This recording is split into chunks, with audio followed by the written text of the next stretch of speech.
Hi friends, very good morning all of you. How are you? I hope all of you are doing good. Today shall we start with a new chapter. So we are looking at crash course, the revision classes for financial management, and today is our session 2. If you remember, in session 1 we have completed introduction, basics and leverage analysis we have completed, and in this session we are going to discuss ratio analysis, one of the most important topics for examination, and almost you cannot see a question paper without ratio analysis in it. Almost you cannot see any question paper without ratio analysis in it. So whether you are old syllabus student, new syllabus student, or CA student, CMS student, CS student, ratio analysis pakka 5 to 6 marks guaranteed. Sometimes if your astrology and if your planetary positions that day are good, it can fetch you 10 marks also. And trust me, this is one of the easiest topics, and to solve a problem in ratio analysis wrongly, you need skills. That means to solve it right, you don't need skill, you need only common sense. Okay, so very easy topic. Shall we start with this today? And the first thing what we need to understand is, what is a ratio? Okay, put the heading ratio analysis. From that ratio arrow mark down, and under that write down ratio. Ratio is a mathematical relationship. It is a mathematical relationship between two numbers or variables. It is a mathematical relationship between two factors, two numbers, two variables. And popularly we know gross profit ratio, right? What is gross profit ratio? Can I say gross profit ratio is equal to gross profit by sales into 100? So normally if you look at the ratio, numerator will be dependent on denominator. Numerator, if you look at any ratio, numerator will be dependent on denominator, and the denominator will be independent factor. Denominator will be independent of numerator, but numerator will be dependent on denominator. Any ratio you take, majority of the cases this will be good. For example, you look at EPS. EPS is equal to net profit attributable to equity shareholders divided by number of shares. Net profit attributable to equity shareholders divided by number of shares. Now number of shares is independent. No, number of shares never depend on net profit. You understand?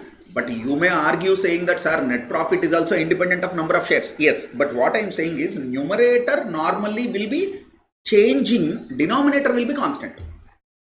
Okay, so what is ratio? Ratio is a mathematical relationship. A ratio is a mathematical relationship. Now, what is ratio analysis? Ratio analysis is study of relationships. Analysis is study of relationships. Okay, even analytical procedures, you look at auditing, no? Same. So it is analysis of relationships. Now what is ratio analysis? Ratio analysis is a management tool for decision making.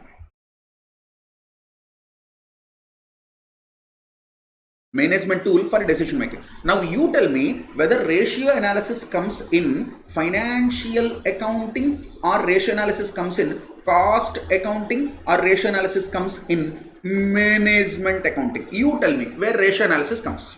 Ratio analysis is a part of your financial accounting, or ratio analysis is a part of your cost accounting, or ratio analysis is a part of management accounting. You tell me. I am looking at the chat box. I just want you to participate and tell me where ratio analysis comes. Ratio analysis is a part of which branch of accounting? Financial accounting, wrong answer. In financial accounting, there is no concept of ratio. All, no way. No way. Financial accounting is wrong answer. All is also wrong answer. Very good. Correct. Management accounting is correct answer. Or you can say financial management also. Management accounting or financial management. Why? You know, ratio analysis never helps you in accounting and cost accounting. Ratio analysis helps you in decision making. Ratio analysis is a management tool. Okay, right now. Write on notes. 1. Ratio analysis. Ratio analysis is a study of ratios, relationships, trends. Ratio analysis is the study of ratios, relationships and trends. 2. Ratio analysis is a management tool. Ratio analysis is a management tool which is extensively used which is extensively used in financial analysis, which is extensively used in financial analysis. 3. Ratio analysis helps in decision making. For example, investor or prospective investor uses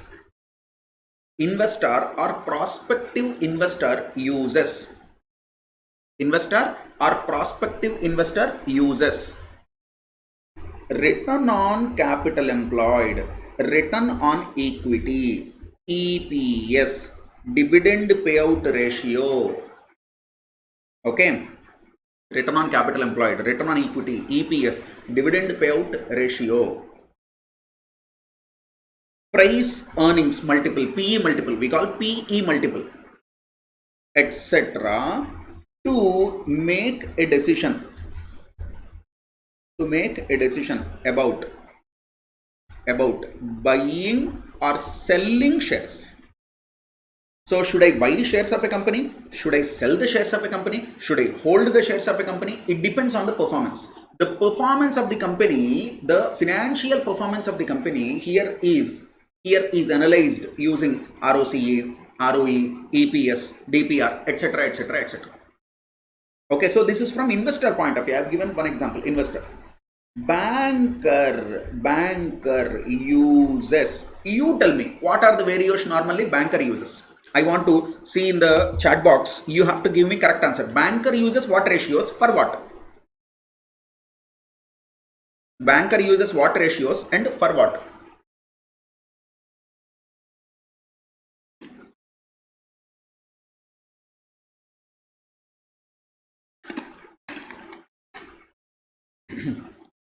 Hello. What are the ratios banker uses? What are the ratios banker uses? Interest coverage ratio, debt service coverage ratio, EBIT pattern of the company, dividend pattern of the company, return on investment, etc. To decide, to make a decision about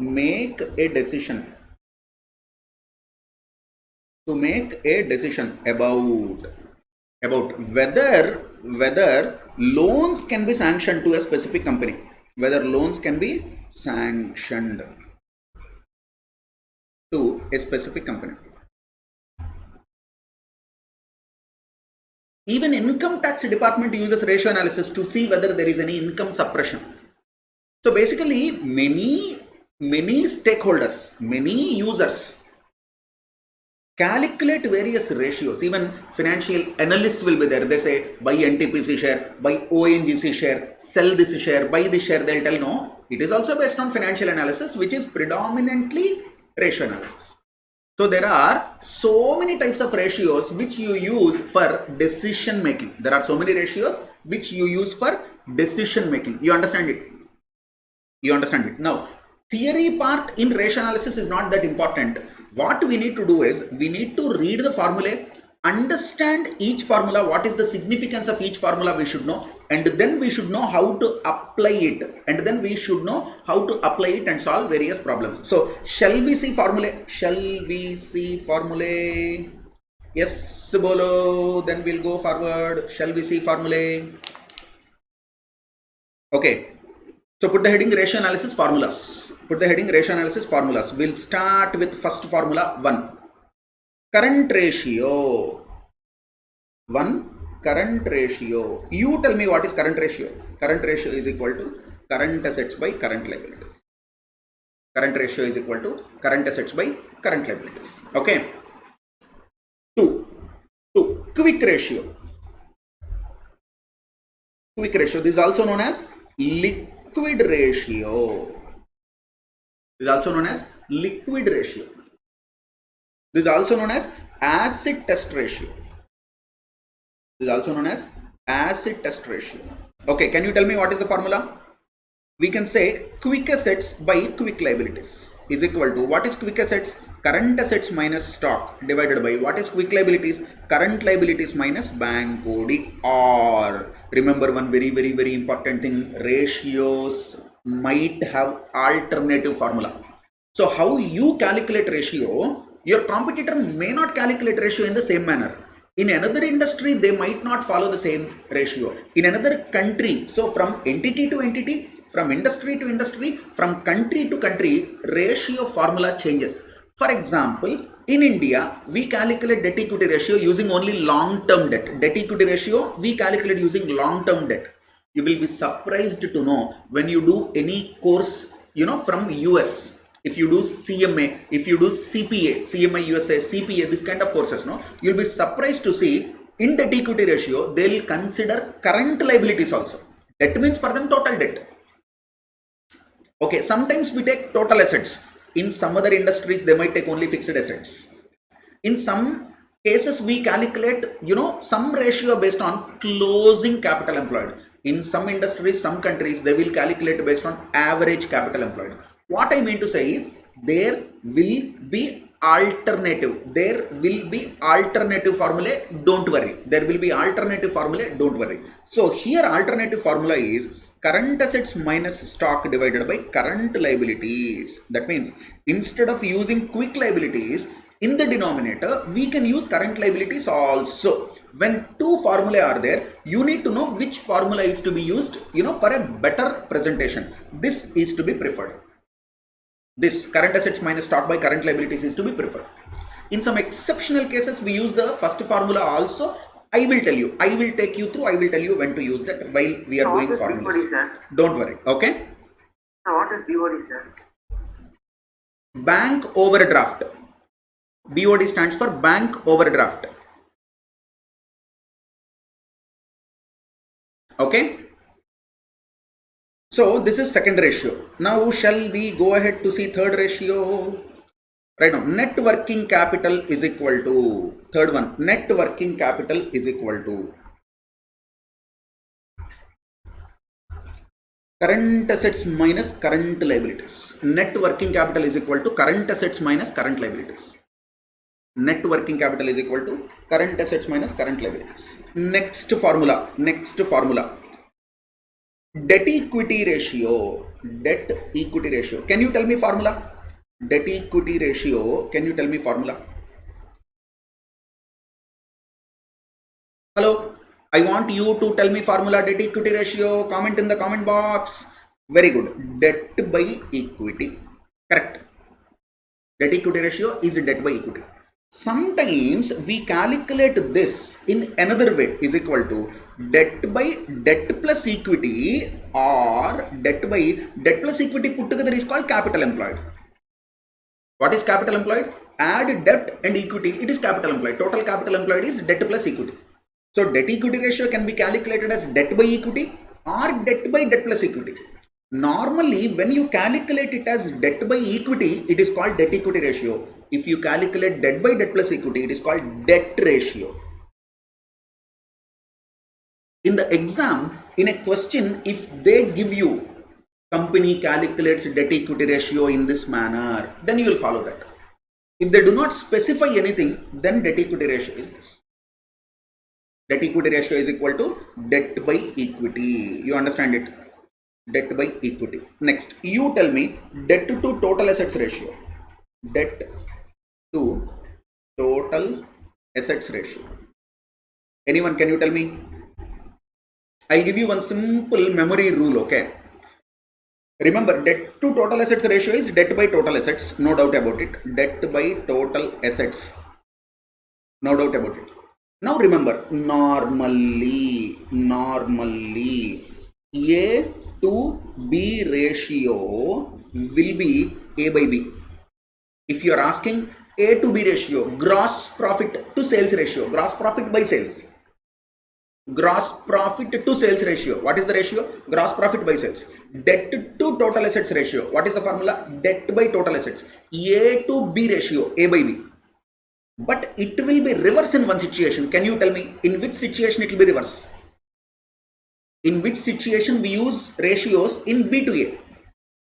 Any idea? Anyone wants to tell me when do we use A to B ratio as B by A? In one specific category of ratios, we use B by A. Very good. Excellent. Shweta, Sumedha, Sara, everybody is giving correct answer. Correct. In turnover ratios.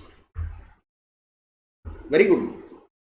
In turnover ratios. In turnover ratios, what we do is A to B ratio is B by A. What is turnover ratio? What are the categories of turnover ratios? That we'll see little later. Maybe after 2-3 minutes we'll discuss that.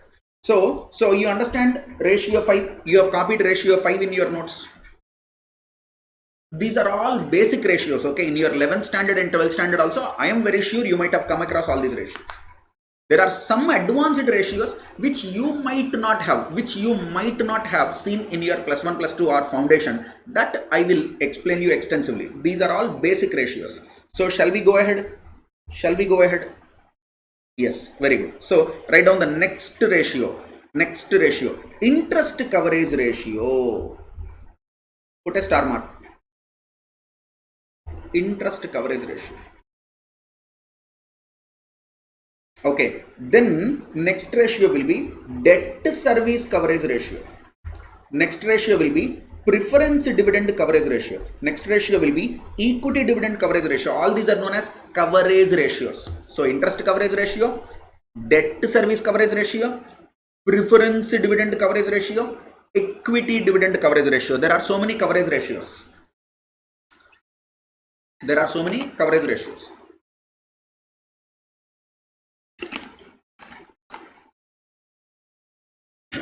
Interest coverage ratio, can you tell me the formula? Hello, anyone, can you tell me the formula? What is interest coverage ratio? Interest coverage ratio, anyone who's telling in the chat box? I'm waiting for your comment. Anyone who can tell what is interest coverage ratio formula?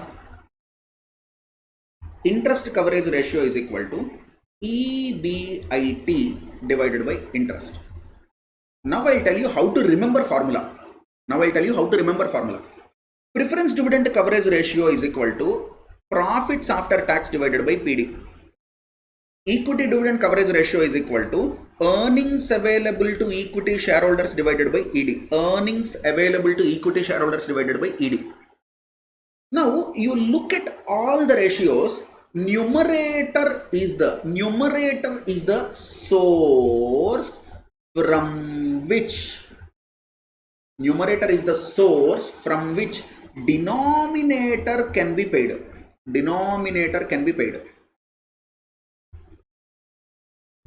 So what do you need to understand? That it is a source. Now what is denominator divided by? What is denominator? Denominator represents the cost. How much I need to pay. So your denominator is basically how much to pay. Your numerator is from where I can pay. Denominator is how much to pay. Numerator is from where I can pay. So numerator by denominator, what it signifies, my ability to pay. For example, I'll tell you a small example. There is one employee, Mr. A. Who borrowed some money from a bank. His EMI is 25,000. His salary is 1,25,000. This is situation 1. Then situation 2, Mr. B. Mr. B's EMI is 25,000. His salary is 50,000 per month. Mr. A, there are two borrowers. So you are bank manager. Now you tell me, you prefer doing more relationship with A or B. Are you happy with A or B? Will you be more comfortable with A or will you be more comfortable with B? So who is going to be theoretically good customer for you? Whose ability to pay is more? Simple. Everybody is saying A. Everybody is saying A. I appreciate. That is the correct answer.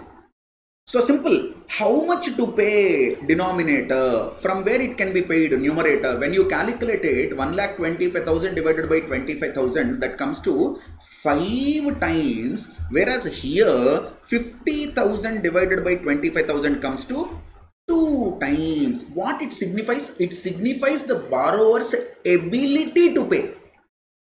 So the higher the coverage ratio is, the happier the stakeholder will be. Higher the coverage ratio is, happier the stakeholder will be. Now look here, if you remember the income statement, do you remember income statement? EBIT minus interest, EBT minus tax, EAT minus preference dividend, ETASH. From this, equity dividend will come and balance will be reserves. Correct? Do you remember this pro forma? We have done this in previous class also, in leverage analysis also we used. So now you tell me, from where interest is paid? From EBIT interest is paid. From where preference dividend is paid? From profits after tax. From where equity dividend is paid? ETASH. Now you look at the ratio. PAT by PD. Don't you think it has a very close relation? So denominator is my cost, how much I need to pay. Numerator is my source, from where it can be paid. Look at equity dividend coverage ratio also. How much to pay? Denominator. From where it can be paid? Numerator. Correct? That's all. Now, if you are bank manager, are you happy if the customer pays only interest, or you want principal amount also? You want recovery of principal amount also, you want repayment of principal amount also. Obviously you will collect EMI, no? So EMI includes both interest payment and principal component.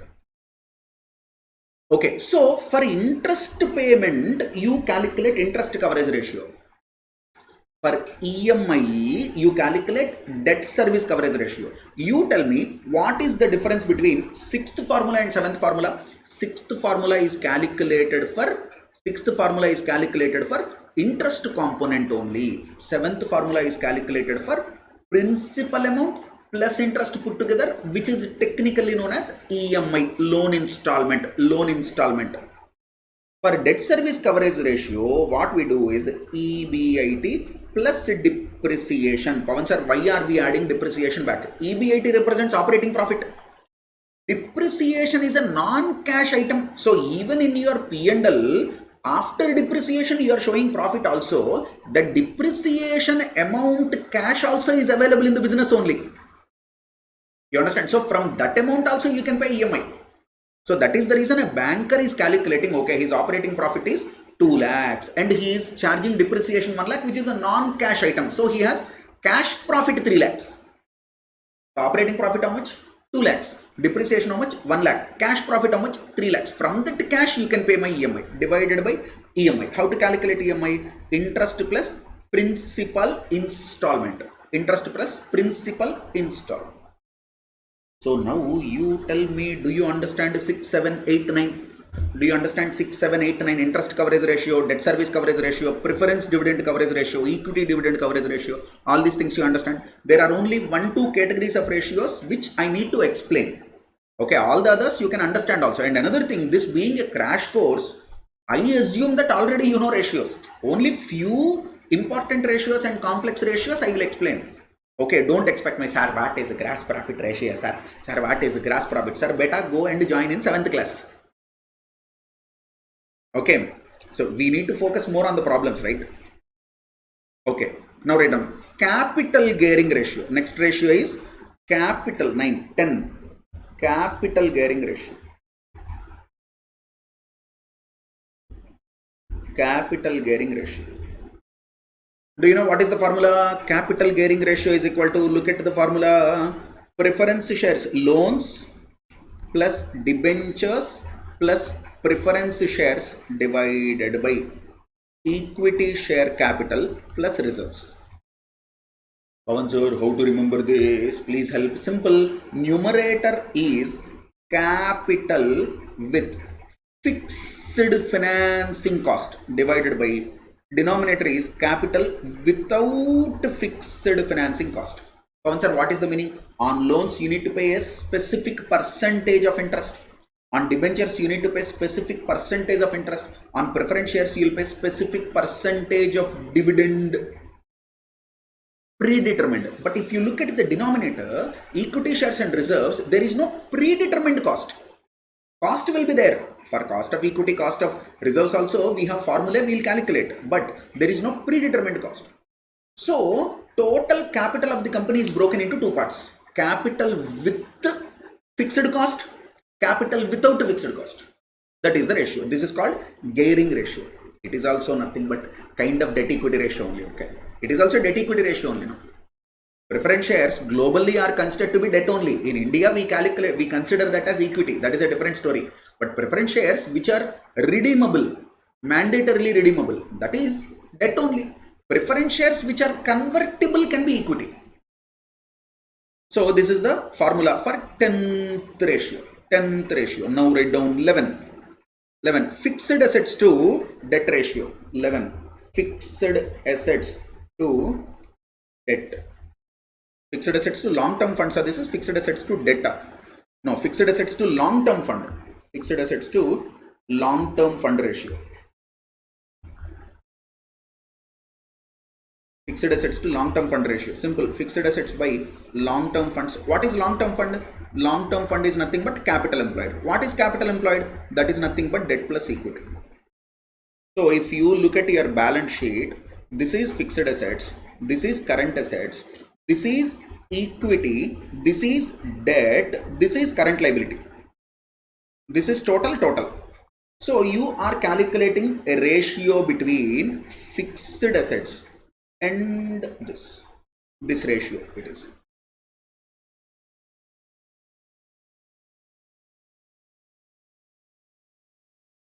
Fixed assets to capital employed ratio. This is 11th ratio. Can we go to 12th ratio? Write down proprietary ratio. Proprietary ratio. It is not proprietor ratio, it is proprietary ratio. Proprietor funds by total assets. Proprietor funds by total assets. Pavan sir, what is this ratio? Proprietor funds means equity. This is total assets. So it is a ratio between this and this. Proprietor ratio is a ratio between proprietor funds and total assets. So it signifies out of 100 crore rupees of assets if I have, out of 100 crore rupees of assets if I have, out of that, what is the fixed assets that is financed by my own capital? Balance is outside loans now. So if I say total assets 100 crores, in that equity is 40 crores. What is the meaning of it? 40% of the total assets are actually financed by me, remaining 60% is by outsiders. That can be short-term loan or that can be long-term loan. That is a different story. Outsider. You understand it? Hello? So this is proprietary ratio. Proprietary ratio. Next one is fixed assets to proprietor funds ratio. Put a star mark. Put a star mark. Very, very, very important. This can be killer, I am telling you. This comes in many questions. ICI asked a question based on this at least for 4 or 5 times. At least for 4 or 5 times they asked. Okay, so this is fixed assets to proprietor funds ratio. Fixed assets to proprietor funds ratio. So tell me the formula. I told you A to B ratio is A by B. So fixed assets by proprietor funds ratio. Okay, put a star mark. Now you might feel, Pavan sir, this is very simple ratio. No, but there is a concept behind it. This I will explain you in one problem. There are 3 problems in our material based on this. 3 problems based on this formula. I will tell you. Very famous question, very important question. Okay, put a star mark. That is about 13. Now turnover ratios. Do you remember I told you all the turnover ratios are B to A. Hello, you remember all the turnover ratios are B to A, reverse. Normal ratios, A to B ratio is equal to A by B. A to B ratio is equal to A by B. Correct, Shweta? Correct. Turnover ratios, A to B ratio is B by A. Correct. Very good. Okay, now write down. Capital turnover ratio. 14. Capital turnover ratio. Capital turnover ratio. In this is A, this is B. So normally the formula will be A by B. A to B ratio is A by B. But in turnover ratio it is reverse. B to A. So turnover by capital. Pavan sir, what is turnover? Turnover is beta sales. Pavan sir, what is capital? Is capital employed. Capital employed means debt plus equity. Tada! Capital turnover ratio is sales by capital employed. Sales by capital employed.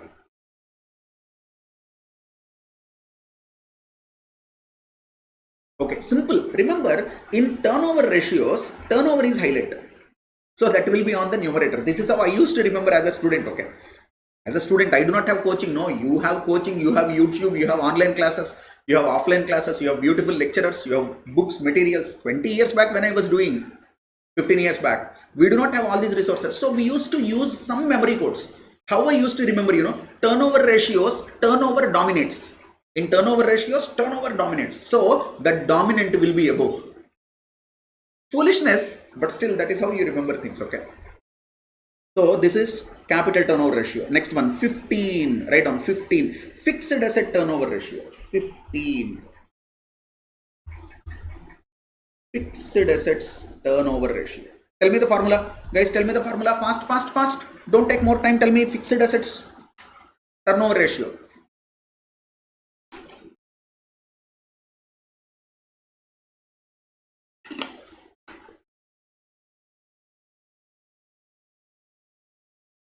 Jaksh, correct ma. Correct answers. Deepak, good morning. Okay, this is sales by fixed assets. Correct. Hargovind, Vyugavasan, everybody is giving correct answer. 16. Next formula. Total asset turnover ratio. Total asset turnover ratio. Sales by total assets. Do you remember in the previous session we discussed leverage analysis? There we used this to calculate sales of a company. You remember? Turnover. Total asset turnover is given as 2.5. Assets are given 40 crores. Therefore, we calculated sales is equal to multiply 100 crores. You remember this? Very good. I'm happy that you remember. Next, 17. Working capital turnover ratio. Sales by working capital. 17. Working capital turnover ratio is equal to sales by working capital. Sales by working capital. Working capital turnover ratio is equal to sales by working capital. Now you tell me, do you remember when you have learnt working capital management? When you have learnt working capital management, do you remember operating cycle?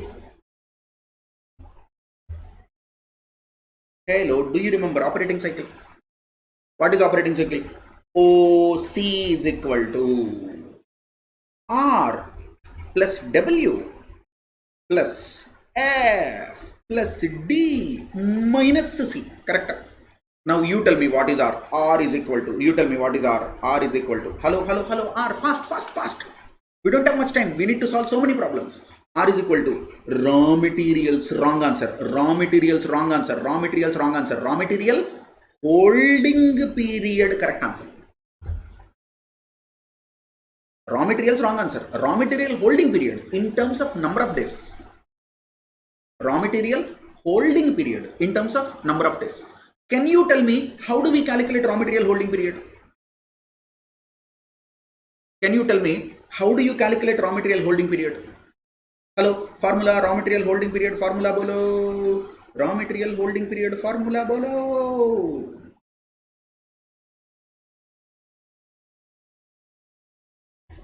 Average stock divided by cost of goods sold into 360. You remember this formula? I'll explain you what this formula is. Do you remember this formula? average stock divided by cost of goods sold into 360, or you can write 365 also. Average stock by cost of goods sold into 360. Okay, now tell me what is W. I'll explain formula. Don't worry about formula. I'll explain. Tell me what is W. Can I say W is work in progress? No, W is not work in progress. W is work in progress holding period. So operating cycle is basically number of days. Operating cycle is basically number of days. So work in progress holding period. You tell me how work in progress holding period is calculated. Formula bolo. Average, here average stock of raw materials. Here average stock of work in progress divided by works cost. Here, no, raw material, no, I'm sorry, hello. It is not cost of goods sold, it is raw material consumed during the year. Not even single shameless guy told. Raw material consumption. Raw material, no, cost of goods sold is for finished goods. Simple equation. Raw material consumption. Work in progress, works cost. Finished goods, cost of goods sold. Pavan sir, what is this valuation rules? Raw material is calculated based on raw material consumption.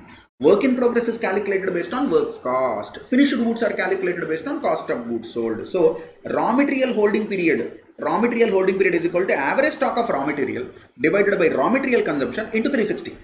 Work in progress holding period is equal to average stock of work in progress divided by works cost into 360.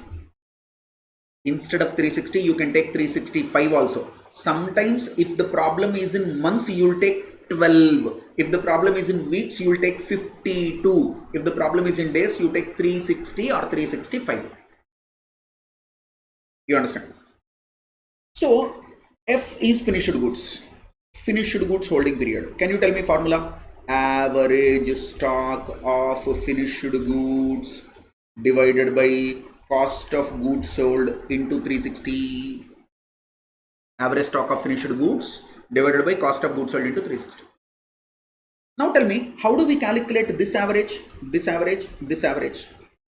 Hello, can you tell me how do we calculate this average?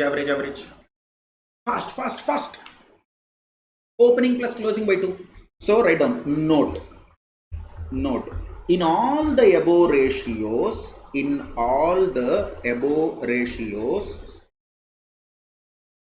numerator, we use average stock, which represents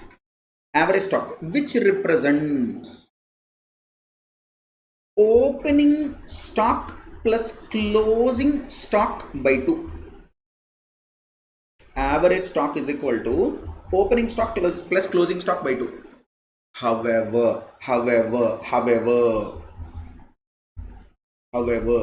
if in the question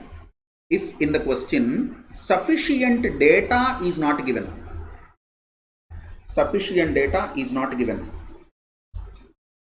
we use closing stock instead of average stock. In the place of average stock, we use closing stock. So student will ask, Pavan sir, in this formula in the book they took only closing stock, Pavan sir. Why? Because beta opening stock is not available. Sometimes there will be 2 years, okay? 2021 data will be given, 2020 data will be given. Here closing stock is there. Say for example, here 20,000 it is, here 18,000 it is. Okay, now student will say, Pavan sir, this 18 is opening stock for 2021, no? Yes or no? Hello? This 18K is opening stock for 2021. So can we calculate average? Yes, but don't calculate. Why? Because for 2021 you can calculate average. For 2020 you cannot calculate average, no? Because 2020 opening stock or 2019 closing stock not given in the question. In this situation, we usually go by closing stock only. Will not calculate average. Some students will ask, Pavan sir, in the problem 2 years data is available. This is current year, previous year closing will be current year opening. We can calculate average, no? Yes, but you cannot do the same for the previous year. then you shouldn't calculate. Why? Because it disturbs the comparability if you are calculating one formula with average, one formula with closing, not allowed. So both you have to calculate with closing stocks only. ICI material, third problem is on this. So you should be very careful. You understand? You understand this? So can we move further? Okay, now let us understand. So R I have told you, W I have told you, F I have told you. Now D and C also we'll see. Then we'll try to understand what is the meaning of the ratio. Now, can you tell me D? Can you tell me D? D is equal to average debtors divided by credit sales into 360. Creditors is equal to average creditors divided by credit purchases into 360. Correct? Sir, so what is these lean is debtors? I'll explain you, ma. I'll explain you. Okay, so you have written D is equal to average debtors by credit sales into 360. C is equal to average creditors by credit purchases into 360.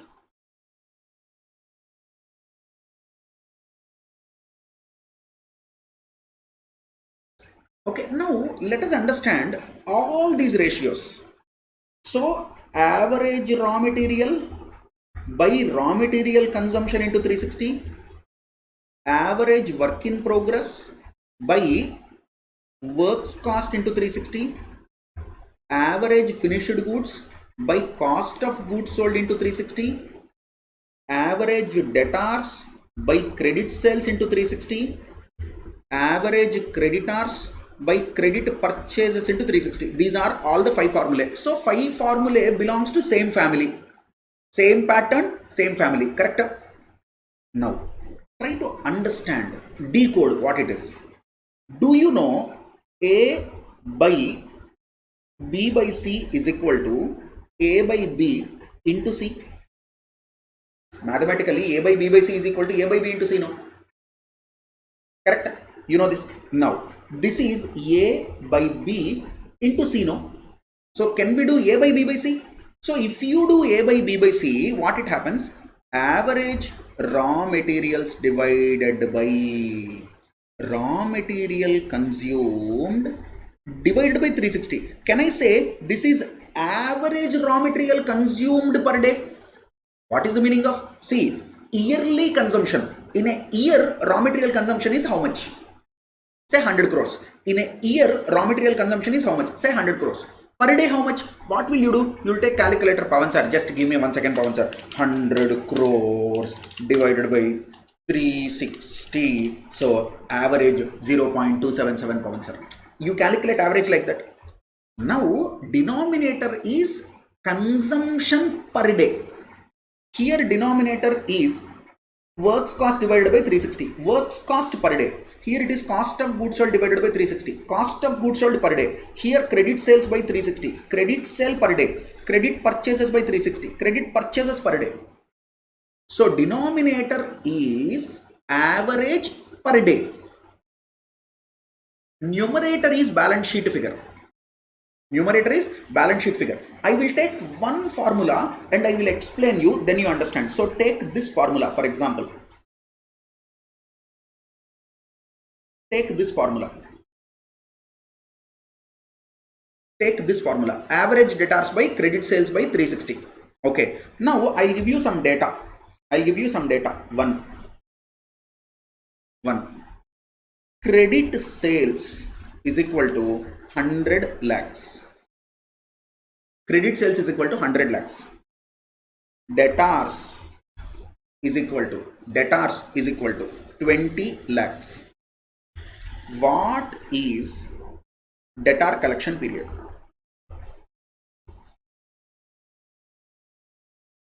What is debtors turnover ratio? So this is a simple example.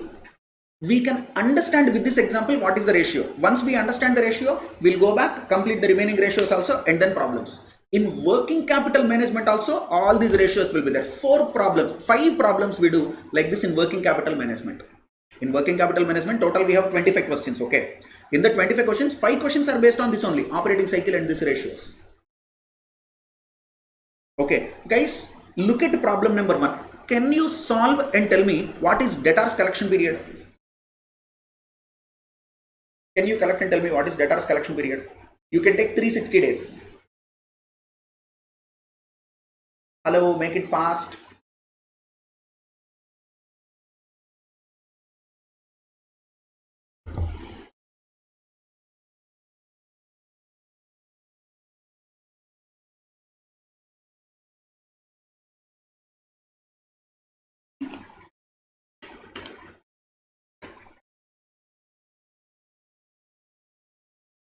So you're saying 72. Very good.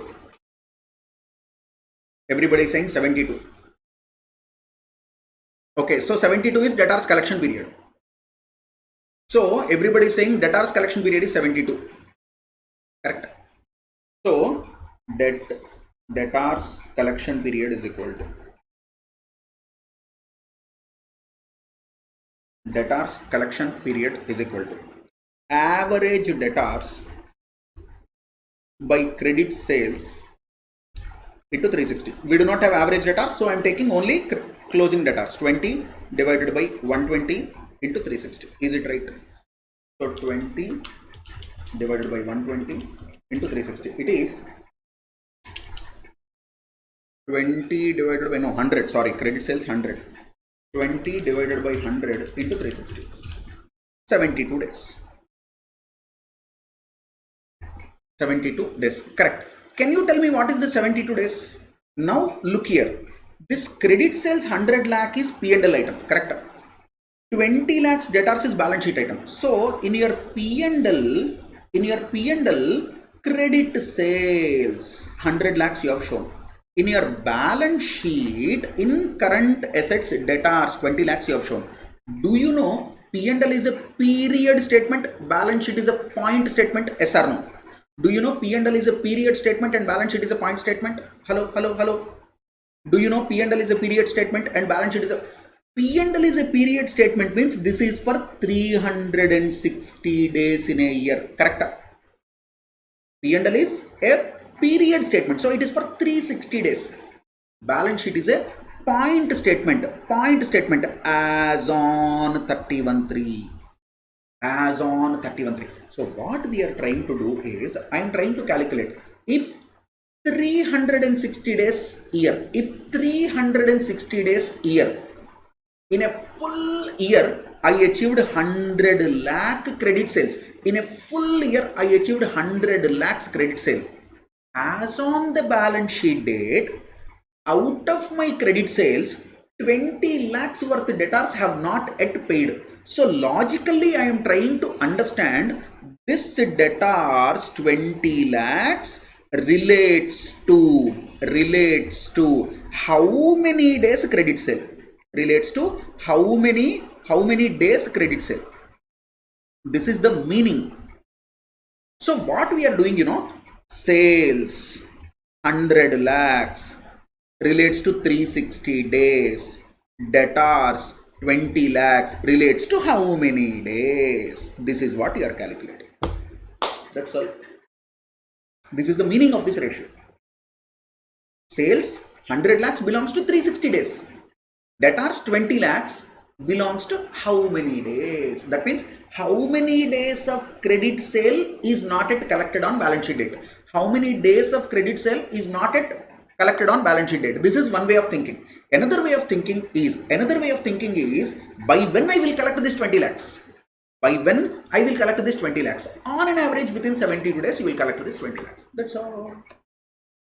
All the ratios are same. That 5 ratios are there. No, everything is like this. So this, if you calculate, it is called collection period. Now debtor turnover ratio is reverse. Debtor turnover ratio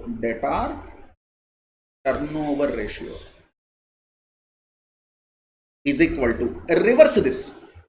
You wrote 20 by 100, no? Now write 100 by 20. That is equal to 5 times. So these two ratios are there, no? They are inverse to each other. They are inverse to each other. Pavan sir, now what is the meaning of this 5 times, Pavan sir? Simple. I'll tell you. This is one full year. This is one full year. In a year, how many days are there? This is day 1 and this is day 360. So your debtor collection period is 72. So from here, this is one cycle. This is another cycle. This is another cycle. This is another cycle. This is another cycle. So this is 72 days. This is 72 days. This is 72 days. This is 72 days. This is 72 days. So take calculator, 72 plus 72 plus 72 plus 72, do it, 360 came. Now this is one cycle, this is second cycle, this is third cycle, this is fourth cycle, this is fifth cycle. That means debtors with 72 days are rotating. The cycle is rotating 5 times in a year. This debtors with a cycle of 72, in a yearly cycle, it rotates 5 times. That's all. This is the meaning. That's all. Let us not spend more time on this. Can we go back to formulae and then we need to solve problems also? Hello, are we done? Do you understand? Do you understand? Now, I'll give you one very simple chart. After that, we'll go further. Okay? Now, look here. Operating cycle is there, no? Operating cycle. Here, write down. Purchase of raw materials. Purchase of raw materials. From that, here, raw materials sent to production house. Here, production completed. Here, goods sold on credit. Production completed, goods sold on credit. Okay, here, cash collected from debtors.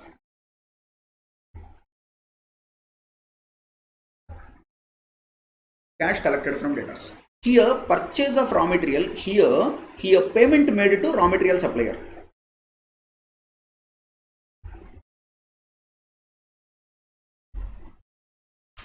Payment made to raw material supplier. Now you tell me the gap between these two events is there, no? This is called what? I bought raw material on one day. I sent raw material to production house on another day, on different day. In between these two, what happened? Hello, in between these two, what happened? Raw material holding period. I am holding raw material. Excellent. Correct. You tell me, in between these two, what I am doing? In between these two, what I am doing? Work in progress. So the product is here production started, here production ended. So this is work in progress holding period. Now you tell me this two. Finished goods storage period or finished goods holding period. Correct. You tell me between these two. Goods sold on credit and cash collected. Between these two, what happened? Debtors collection period, average collection period from debtors. You tell me between these two, I bought raw materials and I made payment to raw materials. Between these two, what happened? Creditors payment period. So this is R, this is R, this is W, this is F, this is D, this is C. So this is operating cycle. You understand it? And when we go to working capital management, I will not explain all these things. Okay, straight will do problems. When we go to working capital management, I will explain the other concepts. Cash management models, cash budgets, okay, then Baumol model or working capital forecast, estimation, cash cost model, all these things I'll explain. This I will not explain. This straight will do problems. Is that okay? Can we go to other problems? Can we go to other formulae?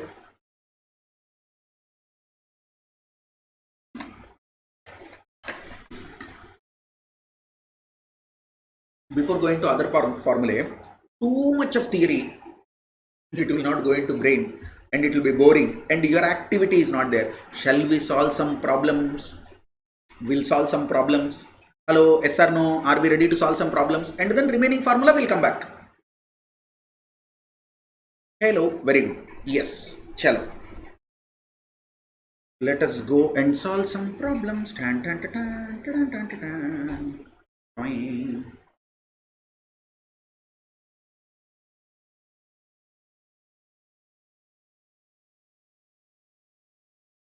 Okay, we'll do problem number 5. We'll do problem number 5. In the material I have forwarded to you now, in the material I have given to you, numbers will be different. This problem number 5 comes to problem number 1. Numbers will change, but easily you can identify. Okay. Calculate the average collection period from the following details by adopting 360 days in a year. They have given, take 360 days. If they ask you, then only take. If this is not given, don't take 360. If it is not given, take 365. Or for your convenience, if you want to take 360, at the end of problem, write a note. 360 days are considered in a year. Or take 365. Okay. Average inventory, 3,60,000. Gross profit ratio, 10%. Debtors, 2,30,000. Inventory turnover ratio, 6 times. Credit sales to total sales, 20%. So all of you read the question once again. Inventory turnover ratio, tell me formula. Inventory turnover ratio, tell me formula.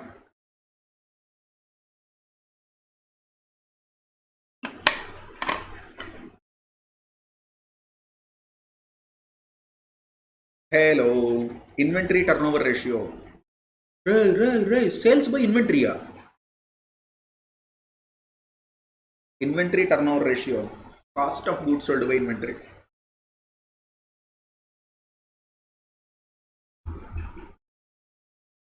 Inventory turnover ratio is equal to cost of goods sold by inventory.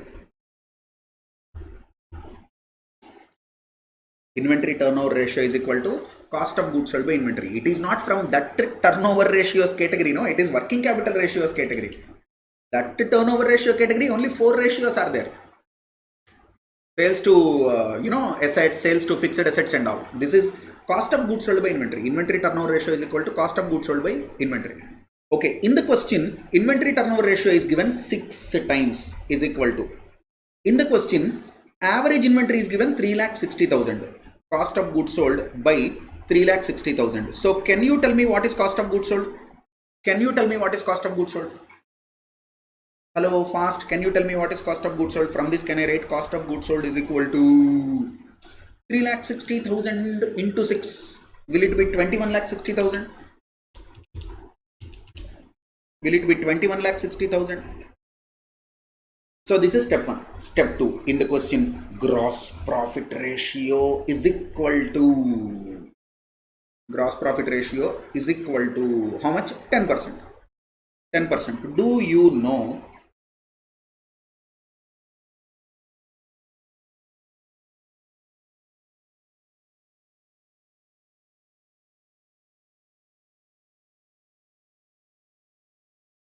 hello?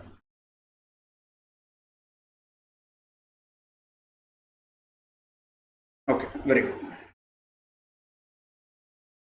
Do you know sales minus cost of goods sold is gross profit?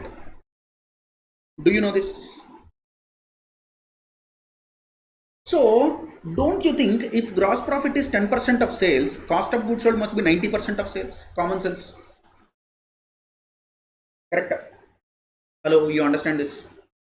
So gross profit ratio is 10% given, means cost of goods sold is 90% of sales. Now we know cost of goods sold. Can you calculate sales? Therefore sales is equal to cost of goods sold by 90 into 100. That comes to 21,60,000 divided by 90 into 100. You tell me how much it is. 24 lakhs. Correct? This is 24 lakhs. 3. Now in the question they said credit sales to total sales 20%. Credit sales to total sales 20%. So do we know total sales? 24 lakhs. So calculate what is credit sales. Can I say credit sales is equal to 24 lakhs total sales into 20 by 100, that comes to 4,80,000. Correct? 4. What are they asking? Average collection period is equal to how much? You tell me formula. How to calculate average collection period? Hello. Tell me how to calculate average collection period. Average debtors divided by credit sales into 360. We don't have average debtors in the question. We have only closing debtors, 2,30,000. Whatever they have given, we'll consider. 2,30,000 divided by 4,80,000 into 360. Can you calculate and tell me 2,30,000 divided by 4,80,000 into 360 kitna hai? It is 172.5. This problem is over. Ta-da!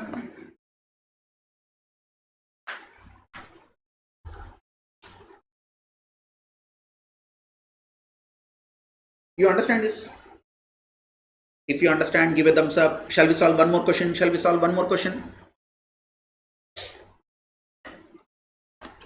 Are you ready?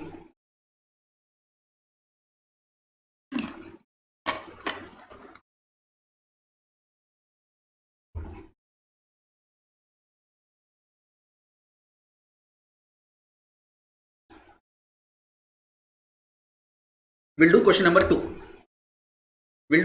2. The total sales of a firm are 6,40,000. Total sales kitna hai? 6,40,000. It has a gross profit of 15%. Can you calculate gross profit and tell me? Hello, fast. Can you calculate gross profit and tell me? 6,40,000 into 15%. Sarah, your answer is right. 96,000 is correct answer. What about others? Remaining shameless people, calculate. Move your. Hari Govind, Vaishak correct, Sumedha correct ma? Correct answer. Shweta correct answer. Superb. Atul correct answer. 96,000 correct answer. Can you calculate cost of goods sold? Hello. Can you calculate cost of goods sold? Problem number 2.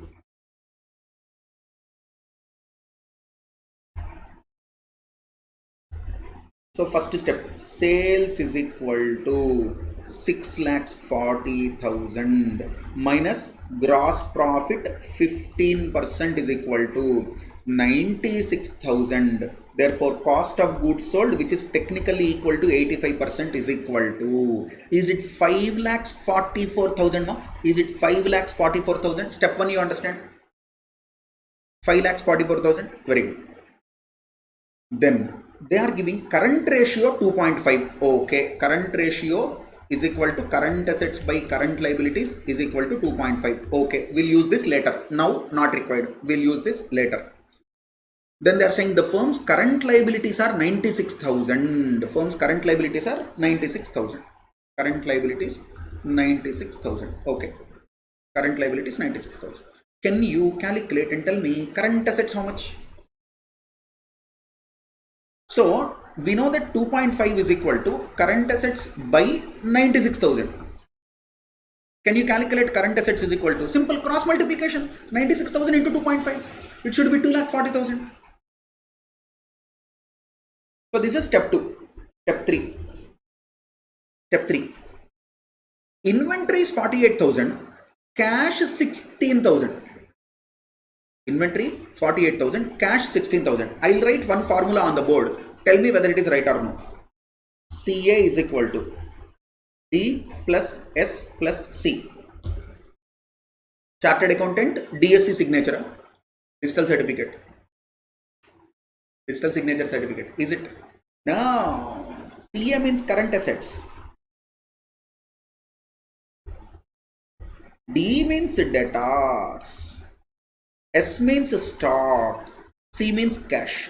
That means unless otherwise provided, we assume current assets comprises of only 3 items.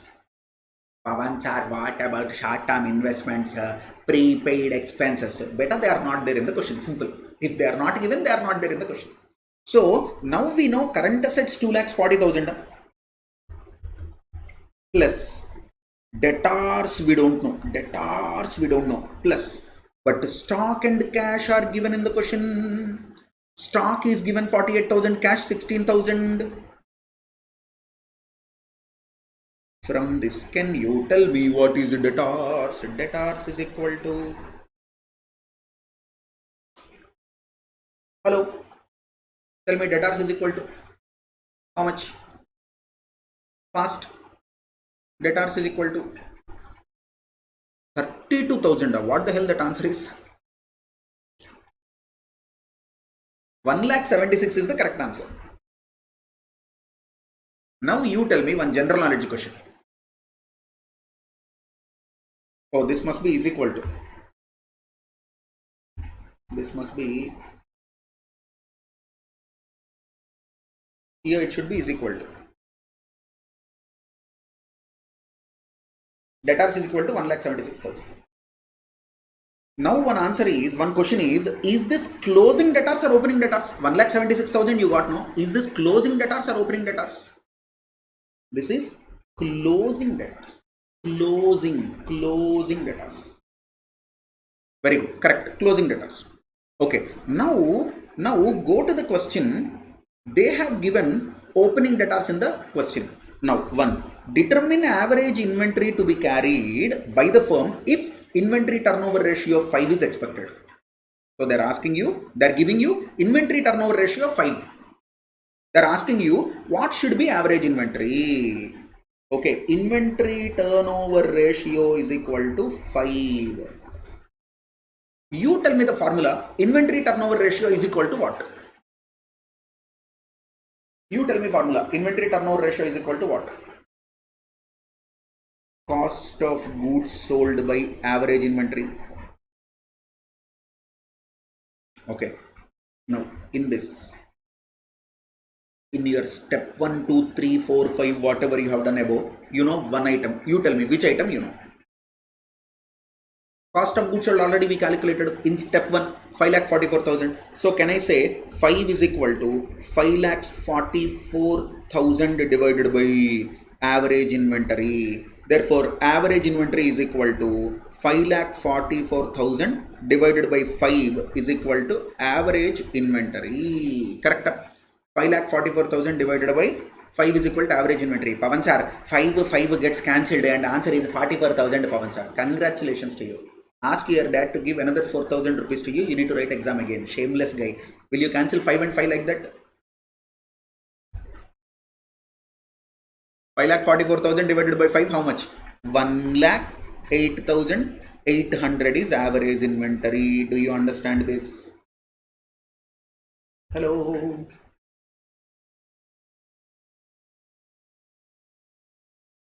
I have highlighted that and it is striked off. 1,08,800. Hello. 1,08,800. You understand? Very good. So one more question is there. Second bit. Determine the average collection period if opening balance of debtors is 80,000. So opening debtors how much?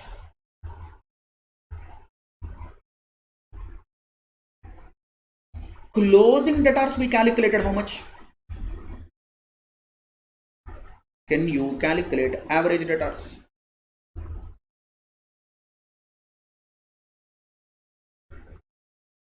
Hello? Can you calculate average debtors?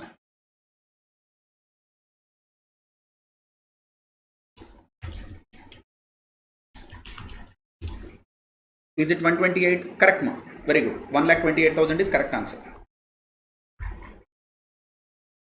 1,28,000 is correct answer. Average collection period from debtors they are asking.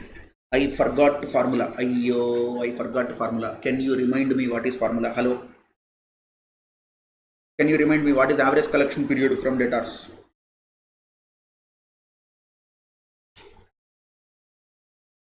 No one is responding.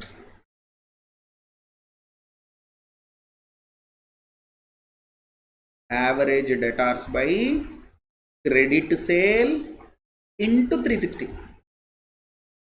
Correct. Average debtors how much? 1,28,000. Average debtors how much? 1,28,000. Credit to sale how much? Credit to sale. In the question they said all are credit sale only.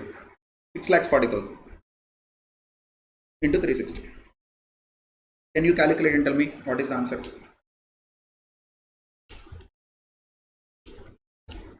Is it 72 days? Is it 72 days? Super. So are we done with this question? Tell me, shall we do one more question? One more question, one more question. We'll do 20 questions today. 20 questions, sir. Yeah.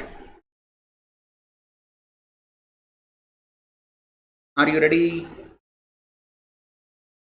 We'll go to question number 3. Question number 3. After question number 3, I'll give you one homework. Okay, question number 3. The following information is extracted from the books of Messrs.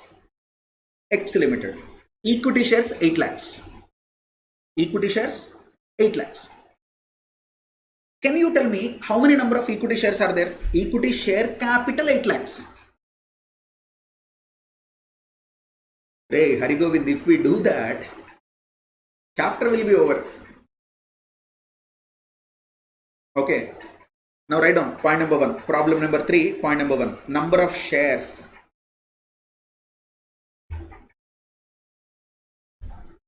Problem number 3, step 1. Step 1. Number of shares is equal to 80,000. Share capital 8 lakhs is given. 10 rupees face value. Number of shares is 80,000. Jaksha Arora is saying 80,000. Correct answer, ma. Correct answer. Okay. Then 9% preference shares 3 lakhs. Can you tell me preference dividend how much?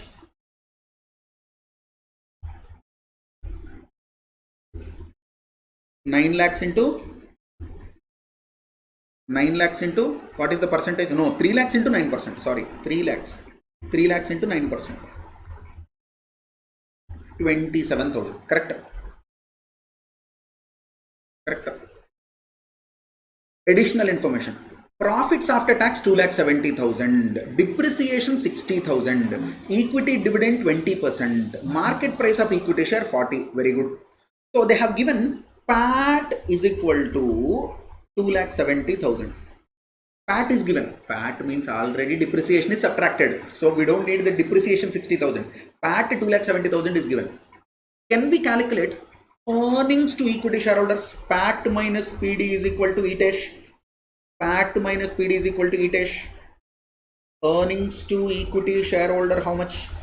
2,43,000. Ta-da! You understand this? PAT is 2,70,000 given.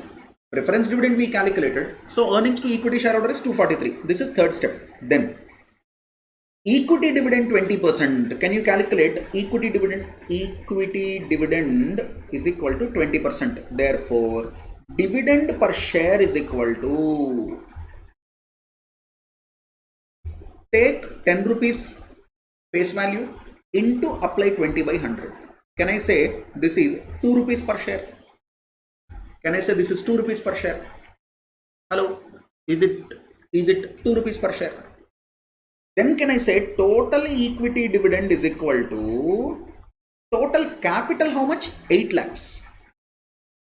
On that apply 20%, 1,60,000. This is one way. Or number of shares into dividend per share. You have total 80,000 shares.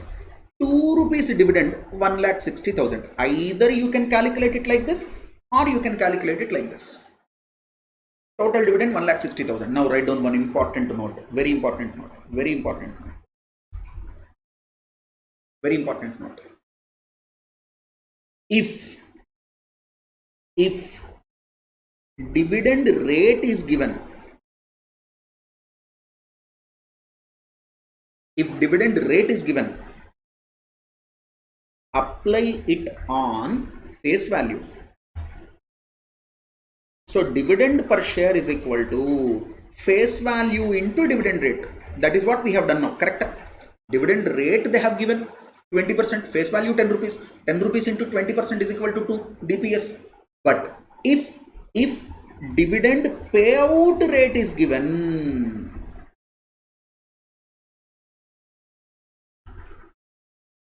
if dividend payout rate is given, this should not be applied on face value. This should be applied on EPS. Apply it on EPS.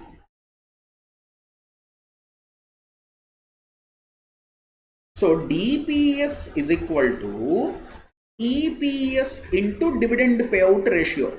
Why? Because dividend payout ratio is equal to DPS by EPS into 100. Pawan sir, what is this? Simple. If your EPS is 10 rupees, how much of dividend you have given? Entire EPS need not be given as dividend, no? There will be some retained earnings also. So, Pawan sir, in my company, I earned EPS rupees 5, Pawan sir. 5 rupees EPS I earned. Okay, very good. How much of dividend you have given? Out of this 5 rupees, dividend per share given 3 rupees, Pawan sir. That means retained 2 rupees. Retained 2 rupees. Now, dividend payout ratio is a ratio between this and this. Dividend payout ratio is a ratio between DPS and EPS. So dividend payout ratio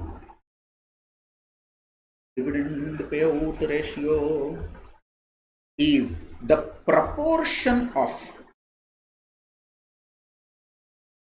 dividend paid on EPS. So this is the formula. Dividend payout ratio is the proportion of dividend paid on EPS. So if dividend rate is given, apply on face value. If dividend payout rate is given, apply on EPS. Very important. Many students will do mistake. You understand this? Can I go further? Hello. Response. Very good. Super. Okay. Then equity dividend. Any doubt? Okay. Equity dividend 20% is given. Market price of equity share 40 is given. Market price of equity share rupees 40 is given. We'll see. We will use it somewhere. Then they're asking you, you're required to compute the following showing necessary workings. All the workings are done. Dividend yield on equity shares. So now write down 1 dividend yield on equity shares is equal to, what is the formula? Dividend yield on equity shares is equal to DPS by market price of share into 100. This you might have studied in cost of equity. Cost of equity, K is equal to D by P into 100. It is same.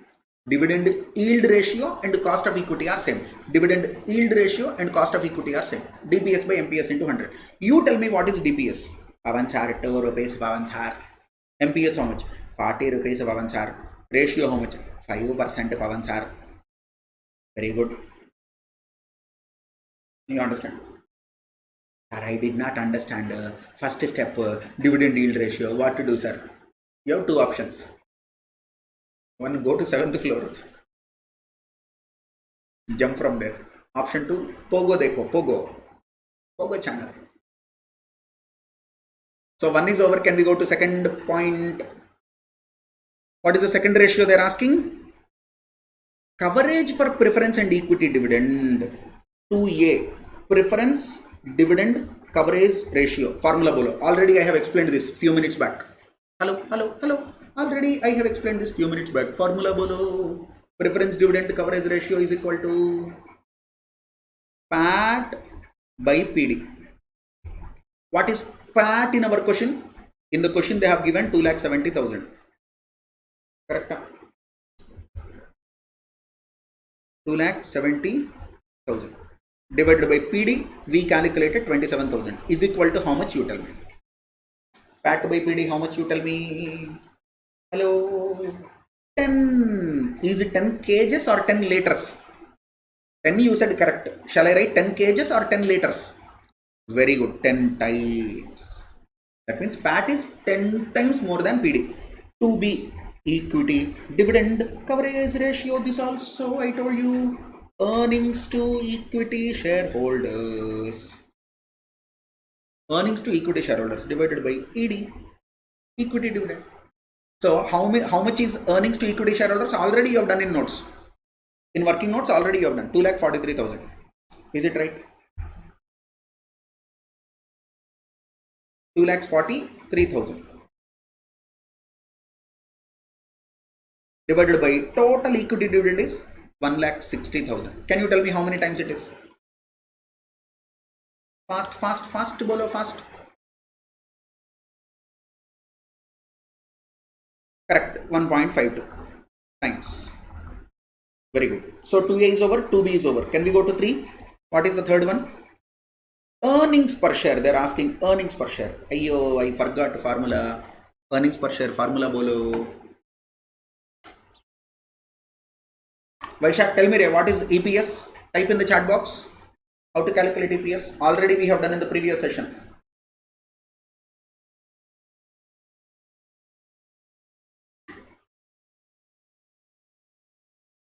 Correct. Earnings to equity shareholders divided by number of shares. 2,43,000 divided by 80,000 is equal to how much?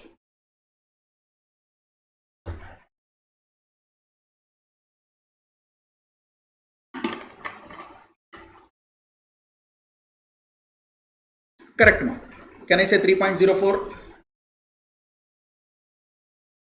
Can I say 3.04? Okay, now fourth one, price earnings ratio.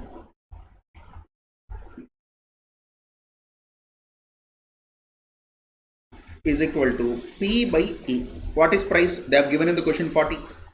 Earnings we calculated just now 3.04. So tell me price earnings ratio.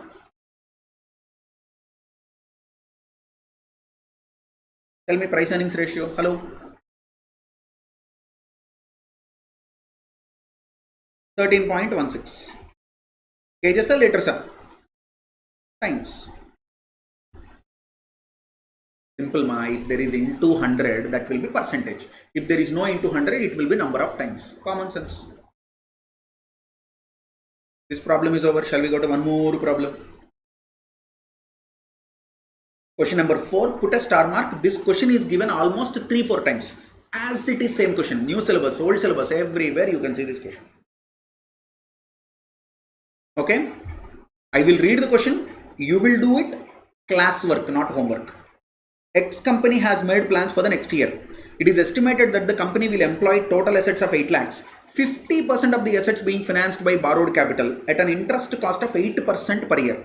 The direct cost for the year are estimated at 4,80,000 and all other operating expenses are estimated at 80,000. The goods will be sold to customers at 150% of the direct cost. Tax rate is estimated to be 50%. You are required to calculate 1. Net profit margin. 2. Return on assets. Net profit margin, put a star mark. 2. Return on assets. 3. Asset turnover ratio. 4. Return on owner's equity. You need to solve this problem now. Okay. We'll take a small break. After the break, we continue. Okay. We'll take a small break. After the break, we continue. Meanwhile, you have to solve this problem. Okay.